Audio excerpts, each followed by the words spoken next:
tous et bienvenue sur ma chaîne de podcast du cappuccino et des livres. Le temps d'un cappuccino, nous allons parler de livres et d'écriture, mais pas que. Je suis Jess Angel, j'aime autant lire des histoires qu'en raconter et j'avais envie de partager avec vous tout mon univers. Et quoi de mieux qu'un podcast pour le faire ? Alors allons-y, c'est parti. Dans la première partie, qui va concerner mes chroniques de lecture, nous allons parler du bilan de janvier, du challenge du livre mystère 2024 dont je vous avais expliqué le principe lors de l'épisode 0. Pour rappel, ce sont des livres qui sont recouverts de papier cadeau, avec un numéro noté dessus et une pioche pour laisser le hasard décider de ma future lecture.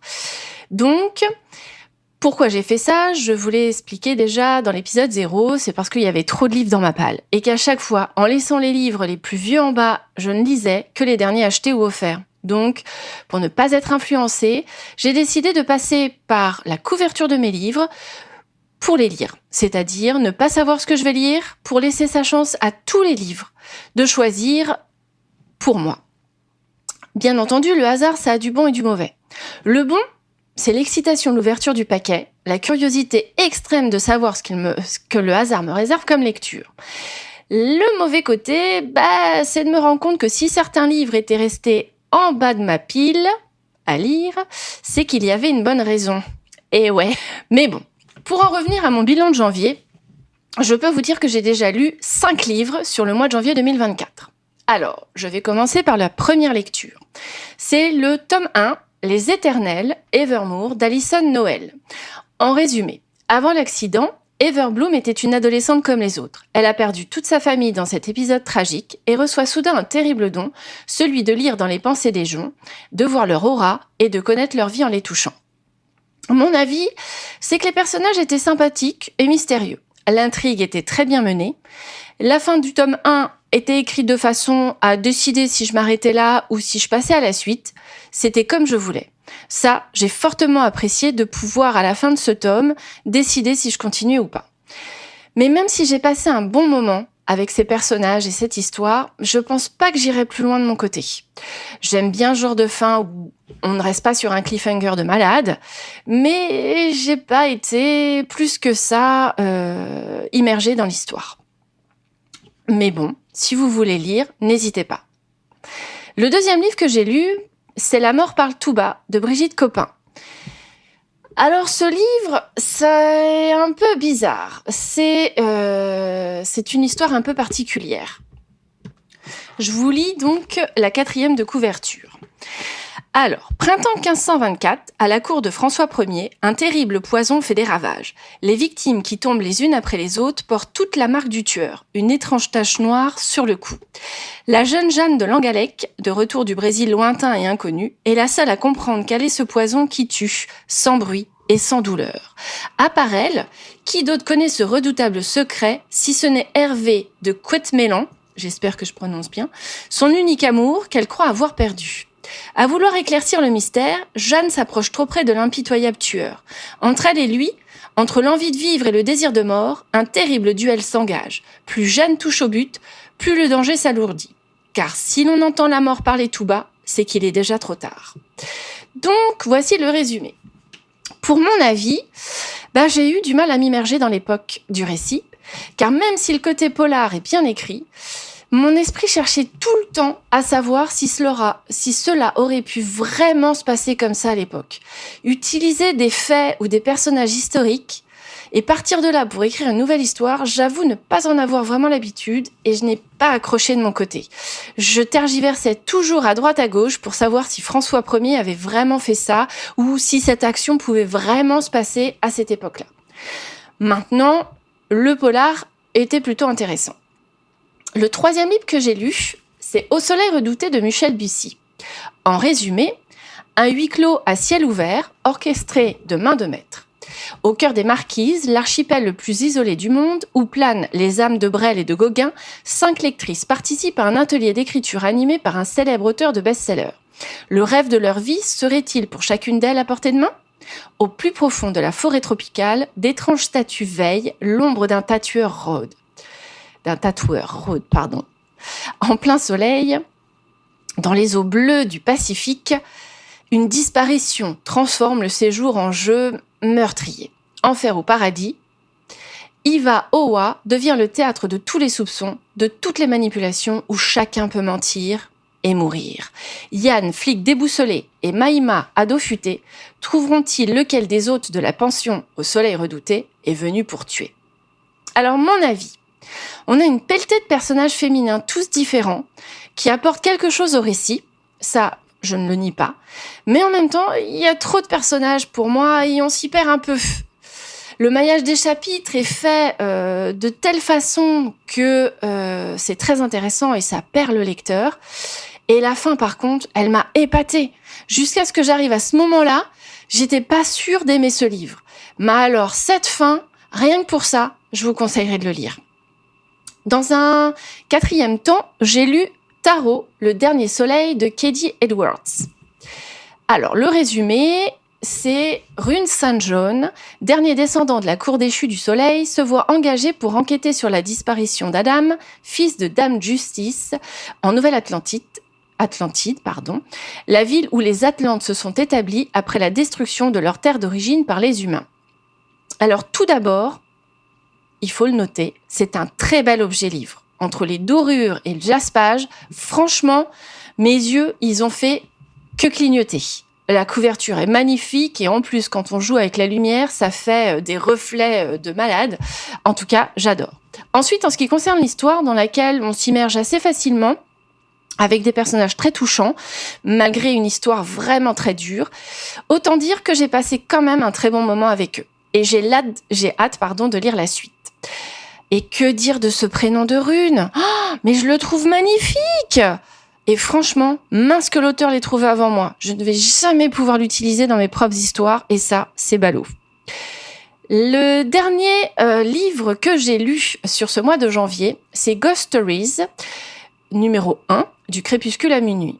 C'est un recueil de nouvelles qui a été édité aux éditions Asgard. Il y a exactement 17 nouvelles. Alors, je vais pas vous faire le résumé des 17 nouvelles, parce que ça servirait pas à grand chose, mais je peux vous dire que je n'ai pas tout aimé. Certaines ambiances m'ont mis mal à l'aise, mais quoi de plus naturel quand on parle de fantômes, me direz-vous ? Et d'autres ont été de belles découvertes de plumes d'auteurs, avec des intrigues vraiment bien menées dans l'exercice de la nouvelle, qui n'est pas facile, croyez-en ma petite expérience. Comment raconter une histoire qui tient la route seulement en quelques mots ou quelques pages ? Eh bien, certains ont réussi. Et j'ai une petite préférence, voire un top 3, dans lequel je vais vous faire un bref résumé. La première nouvelle qui m'a vraiment fait rire, c'est la nouvelle de David Brie, qui s'appelle Phantom Academy. Je l'ai trouvée vraiment très rigolote. C'est une sorte de concours pour être le plus fabuleux fantôme possible. La deuxième nouvelle qui m'a plu est une nouvelle de Céline Guillaume qui s'appelle Le baiser de la lune, que j'ai trouvée très poétique. Je vous partage d'ailleurs la première phrase qui m'a fait un effet waouh. Tout naît, tout passe, tout arrive au terme ignoré de son sort, à l'océan l'onde plaintive, au vent la feuille fugitive, l'aurore au soir, l'homme à la mort. Je sais pas pour vous, mais moi franchement, ça me fait planer. J'adore cette façon d'écrire, ce style, cette poésie, et toute l'histoire a été vraiment sur le même ton. La dernière nouvelle pour laquelle j'ai eu ma petite préférence est une nouvelle d'Élodie Mest qui s'appelait « La nuit, toutes les dames sont blanches ». L'intrigue est bien menée, c'est la légende des dames blanches sur le bord de la route qui est menée d'une façon assez surprenante et franchement, elle m'a épatée. Voilà pour ce qui concerne cette chronique de lecture de mon bilan du mois de janvier.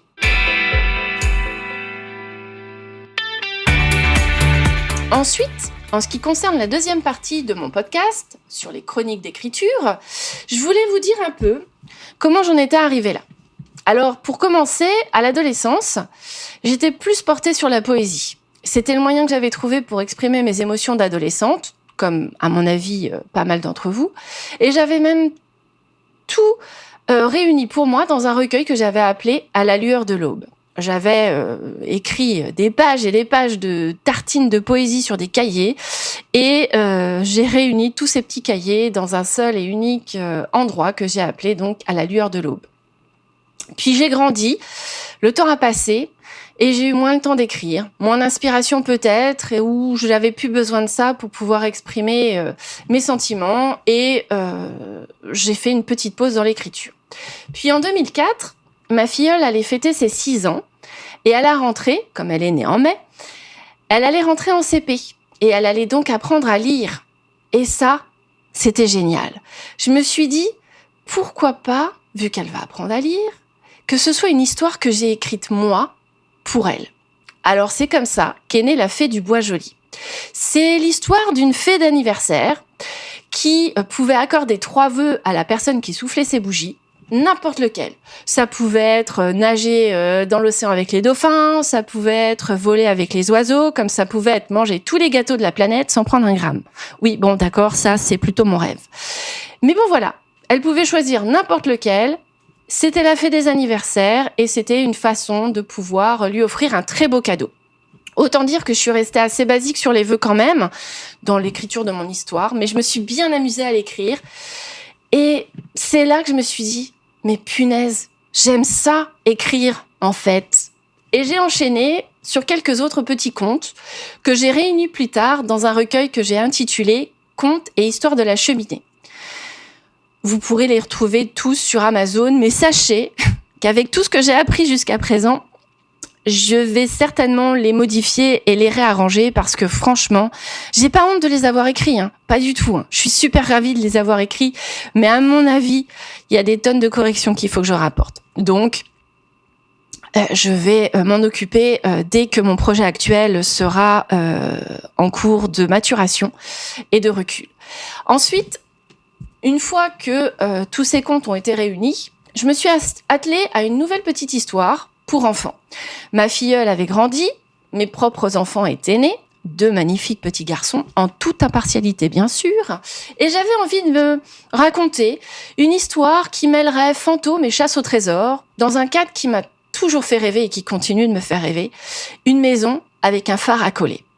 Cette petite histoire, je l'ai appelée « Le vieux phare ».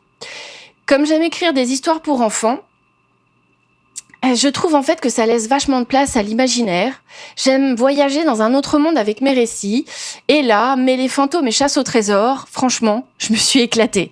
Autant vous dire que faire des énigmes, mettre des indices à droite à gauche, faire réfléchir et mettre ensemble les indices pour pouvoir faire comme les rébus ou comme les jeux qu'on avait quand on était enfant. Franchement, ça a été un vrai régal. Voilà en ce qui concerne mes anciens écrits.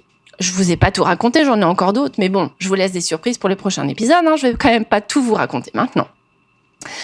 De façon générale, mes genres de prédilection sont la fantasy, le fantastique, l'aventure et les polars. Surtout les ambiances de cozy mystery à l'anglaise. Mais quoi qu'il en soit, ça reste toujours de l'imaginaire.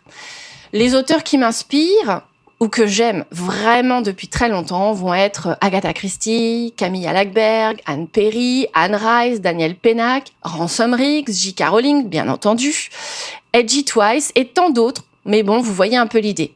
Je vous en réserve encore quelques-uns pour la suite. Je vais quand même pas tout dévoiler maintenant. Comme je vais pas tout vous révéler aujourd'hui, sur ce premier épisode, je vais m'arrêter là pour cette chronique. Mais je vais, pour vous aider à mieux visualiser qui je suis en tant qu'auteur et en tant que personne, c'est d'imaginer une fusion entre Mercredi Adams et sa meilleure amie, Enid Sinclair, en une seule et même personne, dont chaque personnalité se bat pour avoir la première place. Et non, je suis pas folle. T'es d'accord, Mercredi ? Mais là, je vous ai déjà pas mal partagé de mon univers entre Fleur Bleue et Dark Ambiance, mais pas que. Wow, la transition, Jess, tu m'épates. On passe donc maintenant à la 3e chronique, des conseils, mais pas que. Alors aujourd'hui, je vais vous parler du Salon du Polar de Nemours, de mon abonnement à la Cube et de ma wishlist livre. C'est parti. Alors, je commence par vous expliquer que le 27 janvier, je me suis rendue au Salon du Polar de Nemours, appelé le Coquelicot Noir, comme je vous disais dans le podcast de la présentation de mon podcast précédent. Lors de ce salon, j'ai rencontré des auteurs formidables et des histoires qui m'ont donné envie de les lire. Évidemment, je suis repartie avec 5 livres. Un vrai craquage en bonne et due forme. Les auteurs étaient tous agréables et abordables. Et j'ai passé un beau moment avec chacun d'eux. J'ai ramené plein de dédicaces à la maison. Ces livres ont d'ailleurs rejoint ma palle mystère qui s'étoffe, elle, de jour en jour.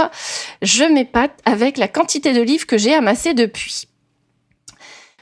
Et donc, sur ce salon du livre du polar de Nemours, le Coquelicot Noir, voici la liste des livres que je me suis achetés et qui vient étoffer, comme je vous l'ai dit, ma pile à lire mystère. Alors, on a des missives bien sulfureuses de Dominique Bourgeon qui parle de lettres perdues sur la Deuxième Guerre mondiale. Le Carnaval des vampires d'Olivier Barre de Cabusson, une enquête du commissaire aux morts étranges. Le tome 1 de la série Bret's Brigade, Bienvenue chez les Corrigans de Maud-Malo. C'est un cosy mystery qui se situe au cœur de Saint-Malo, qui, soit dit en passant, est la ville où je suis née. Donc, je vous fais pas un dessin sur le pourquoi ce livre m'a tout de suite attirée. En plus, l'auteur a vraiment été très agréable et j'ai pu discuter avec lui de la Bretagne et de Saint-Malo. Donc, c'était vraiment très fun. On a ensuite Les éclats de foudre de Cindy Durieux, qui est l'histoire d'un capitaine de navire et ancien corsaire qui se retrouve confronté à des événements étranges. Alors, on est dans un salon du polar, mais c'est en même temps... ça se déroule en tout cas à une époque historique, donc je le mettrai et je le classerai dans la catégorie des polars historiques. Mais je suis sûre et certain que j'y trouverai pas mal de bonheur puisque ça parle de pirates et d'enquêtes. Donc du coup, on y retrouve les thèmes qui me plaisent. Et le dernier livre que je me suis procuré, c'est le livre Crime de Peggy Aliman et Céline Niclou, qui est un livre qui décrit toutes les étapes d'une enquête de police. Alors je vais plutôt me servir de ce livre comme un outil de travail pour raconter des polars, des histoires, des enquêtes, afin de pouvoir être bien sûr de coller à la réalité dans les procédures.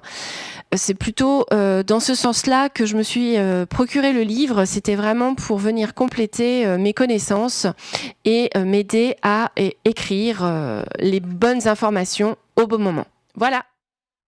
La deuxième chose de ce mois de janvier, c'est ma décision de m'abonner à la Cube. Alors, je vous rappelle le principe de la Cube, ou Cube, moi je préfère dire Cube, c'est plus marrant. C'est une box avec un livre ou deux dans la catégorie de notre choix et des petits cadeaux.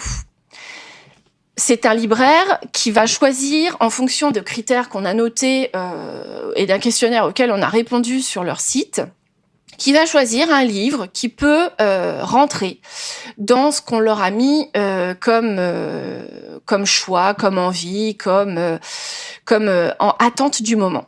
J'ai donc reçu ma première box à la fin du mois de janvier et je l'ai adorée. Elle contenait plein de petites attentions comme des sachets de thé, une gazette très intéressante à lire, un petit carnet de feuilles sur le thème du Japon pour faire des origamis. Autant vous dire que j'y suis pas trop arrivée, mais bon, j'ai trouvé les papiers vraiment très jolis et j'ai essayé de faire à la place des sortes de petits marque-pages. J'avais vu une sorte de tuto sur Instagram et ces petits bouts de papier m'ont servi à créer des cornets, je vais appeler ça des cornets de marque-pages, qui donc se mettent en haut de la page à l'endroit où vous êtes rendu. Il y avait également une masking tapes aux belles couleurs violines et surtout, bien entendu, puisque c'est le but de la box, le livre surprise que m'avait choisi le libraire. J'avais donc choisi la catégorie polar avec une ambiance cozy mystery et le livre a été à la hauteur de mes attentes. Le choix du libraire a été le Murder Club du jeudi de Richard Osman, qui bien entendu a rejoint ma palle mystère lui aussi. La suite au prochain épisode. Dernière catégorie de choses que j'avais envie de vous partager, avant-dernière catégorie, que j'avais envie de vous partager dans cette chronique, c'est le fait que j'ai précommandé le tome 4 de La Carte des confins de Marie Réplin, que j'attends avec une impatience sur le mois de mars. Vous imaginez pas à quel point. Et donc, je vous reparlerai certainement au moment où je le recevrai et un peu plus tard, bien entendu, quand le hasard décidera à quel moment ce sera le moment de le lire. J'avais adoré les 2 premiers tomes et le préquel.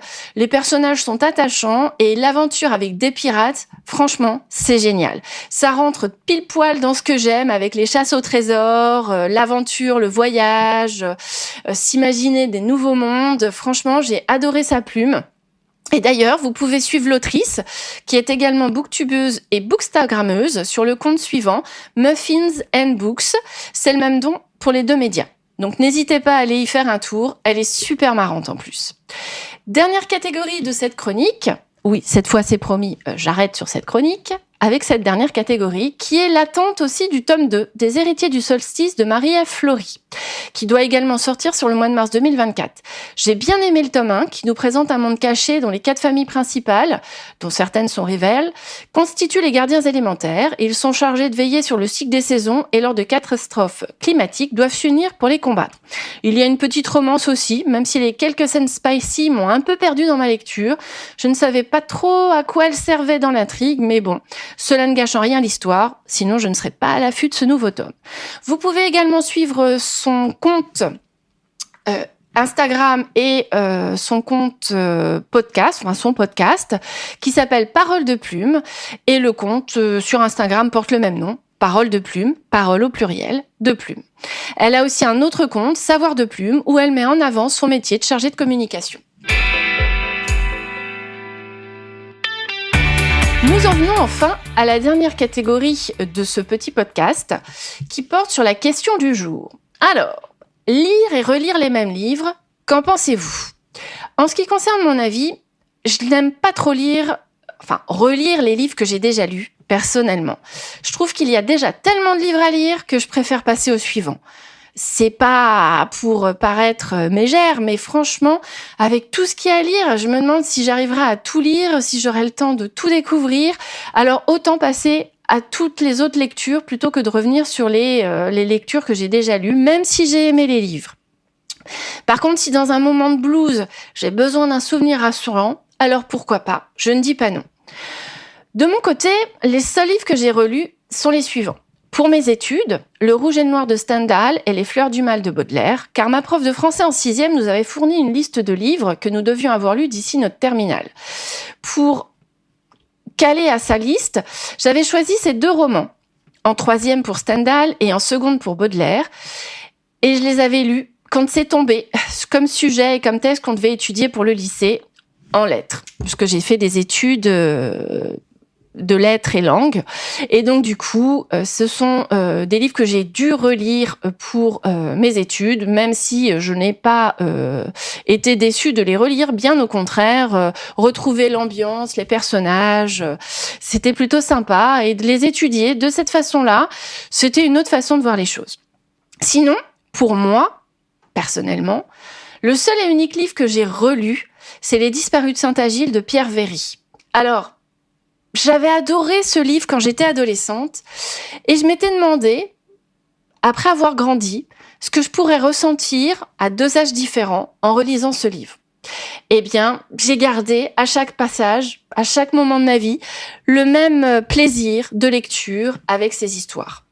Donc n'hésitez pas à les lire, c'est des petites histoires fort sympathiques qui se passent dans un pensionnat avec un groupe de copains qui vivent des aventures jusqu'au jour où l'un d'entre eux disparaît et que tout le monde se pose plein de questions sur sa disparition. Et puis il y a plein de petits événements étranges qui se passent dans leur pensionnat et du coup ils enquêtent pensant que la disparition de leur ami est liée à cet événement.